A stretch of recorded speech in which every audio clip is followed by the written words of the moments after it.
Bismillahirrahmanirrahim. Assalamualaikum warahmatullahi wabarakatuh. Waalaikumsalam warahmatullahi wabarakatuh. Masih semangat ya ibu-ibu ya? Semangat. Tadi kan sudah dijelaskan tentang bagaimana membantu anak sukses di sekolah. Ya. Paham semua? Ya. Ada yang bisa menjelaskan ulang? Memberikan kesimpulan? Ya. Cara membantu anak sukses di sekolah itu dimulai dari anak-anak disekolahkan di PAUD. Kalau anak-anak kita disekolahkan di PAUD, itu anak-anak lebih siap belajar di sekolah dasar. Ya, hebat Bu Rokaya, hebat ya. Ada yang bisa menambahkan lagi? Saya Bu. Ya, silakan Bu Eli. Anak-anak di sekolah di PAUD nanti biar lebih gampang masuknya ke SD, Oh ya. biar lebih paham lagi dari masuk PAUD ke SD, Ya. biar lebih. Ya, hebat semuanya. Ayo kasih tepuk hebat untuk ibu-ibu semuanya. Tepuk hebat. Hebat, hebat. Hebat, hebat. Hebat. Nah, ibu-ibu sekarang perhatiannya ke sini ya. Ya. Jadi di sini ada flipchart tentang manfaat pendidikan anak usia dini. Apa sih manfaatnya untuk anak dan untuk orang tua? Nah, saya jelaskan satu persatu ya. Untuk anak, ini yang pertama terbiasa menjalani rutinitas di sekolah. Ya. Jadi sudah terbiasa karena sudah polanya sudah terbentuk dari usia dini. Kemudian terbiasa mengikuti aturan. Kita sudah membiasakan kapan bangun pagi, kapan berangkat untuk PAUD, gitu ya, masuk ke PAUD. Kemudian mendapatkan pembelajaran yang sesuai usia. Jadi di pendidikan anak usia dini itu sudah ada tahapan pendidikan. Jadi sudah ada tahapannya, ukurannya sesuai dengan usianya. Kemudian anak yang dimasukkan di pendidikan anak usia dini itu lebih percaya diri karena sudah terbiasa diberi ilmu, kemudian bagaimana cara membaca, kalistung ya kalau sekarang ya. Kemudian mampu beradaptasi dengan lingkungan yang baru karena sudah terbiasa beradaptasi dengan teman-temannya, itu jadi mudah. Seandainya dia naik tingkat ke SD itu lebih mudah beradaptasinya dengan lingkungan sekitar. Kemudian lebih siap belajar di sekolah dasar tentunya ya, karena memang sudah di era modern sudah ada kalistung, jadi lebih mudah, lebih siap lagi masuk ke sekolah dasar. Nah, ini adalah manfaat untuk anak. Selanjutnya manfaat untuk orang tua. Apa sih manfaatnya? Yang pertama, bertambah teman. Otomatis. Nah, otomatis ya. Karena yang sekolah bukan hanya anaknya ya ibu ya, termasuk orang tuanya. Jadi yang jajan bukan anaknya toh, orang tuanya juga nyamu ya ibu ya. Kemudian berbagi pengalaman.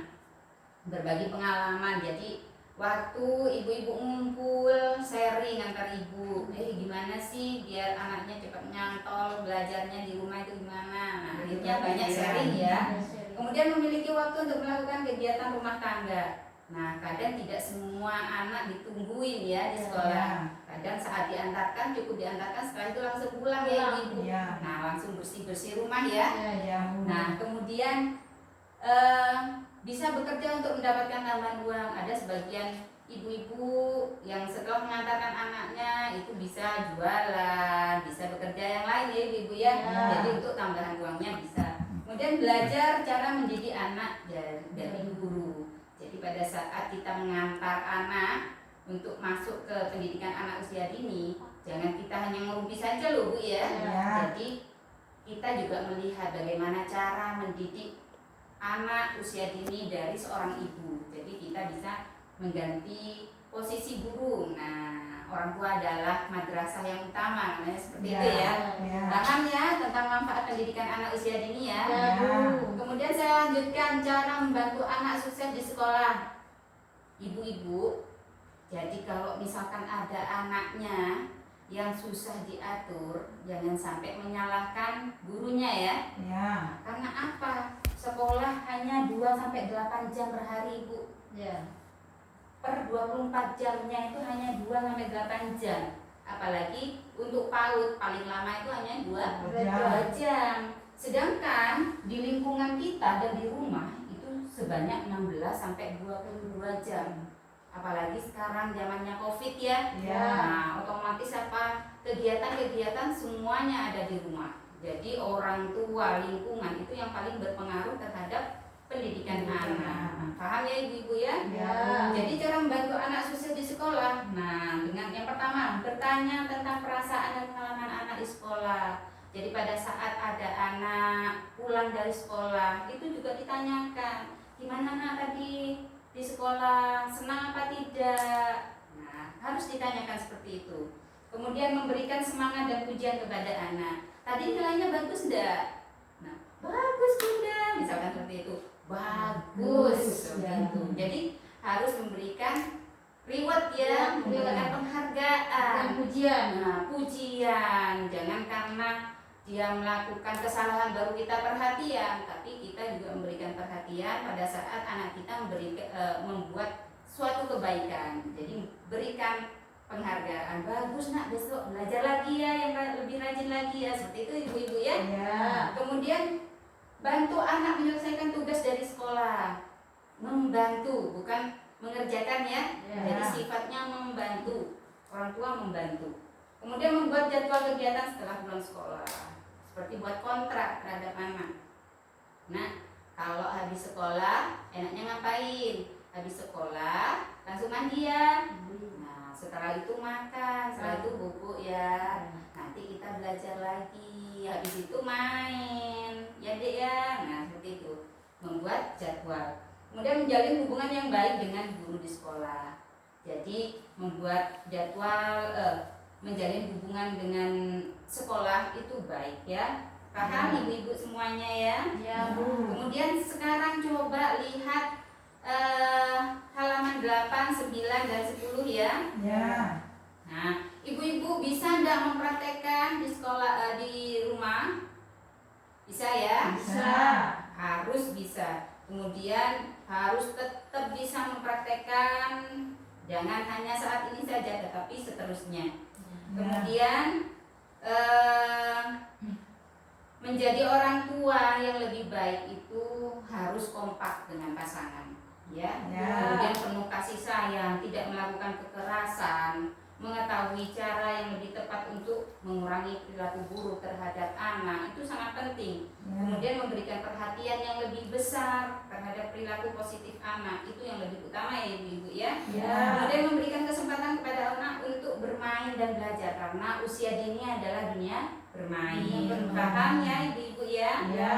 Kemudian saya memberikan kesimpulan ini. Jadi dari pembelajaran hari ini, kesimpulannya seperti ini ya. Jadi berusaha menjadi orang tua yang lebih baik lagi. Bisa ibu-ibu ya? Bisa. Kemudian memberikan perhatian yang lebih banyak terhadap perilaku anak yang baik. Kemudian tidak menggunakan kekerasan dalam mengatasi perilaku buruk anak. Kemudian meluangkan waktu untuk bermain, bercerita, berbicara, dan mendengarkan anak. Setelah itu mendukung kegiatan belajar anak di rumah dan menjalin hubungan baik dengan pihak sekolah. Bisa ya ibu-ibu ya? Bisa. Bisa dipraktekkan di rumah ya? Bisa. Nah, jadi untuk anak usia dini itu mulailah dengan bermain bersama di rumah. Karena dari usia dini ini nantinya akan sukses sesuai dengan cita-cita anak. Paham ya ibu-ibu ya? Nah, sekarang ibu-ibu saya kasih oleh-oleh.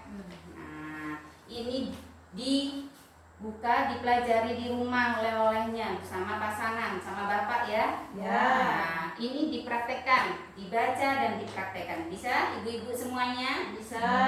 Oke, untuk selanjutnya kita akan melaksanakan pertemuan lagi ya ibu-ibu ya. Jadi bulan depan kita akan bertemu lagi di rumahnya Bu Eli berarti ya. Sekarang di rumahnya Bu Roka ya. Bulan depan di rumahnya Bu Eli kita akan membahas tentang ekonomi. Nah, bagaimana mengatur ekonomi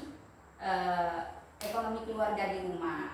Nah, tapi yang lebih penting sebelum ke sana, ibu-ibu bisa mempraktekkan modul pendidikan anak untuk mencetak anak yang lebih baik lagi. Paham ibu? Saya akhiri. Terima kasih atas kehadiran ibu-ibu semuanya. Kurang lebihnya mohon maaf. Wabillahi taufiq wal hidayah. ya. Cuma assalamualaikum warahmatullahi wabarakatuh.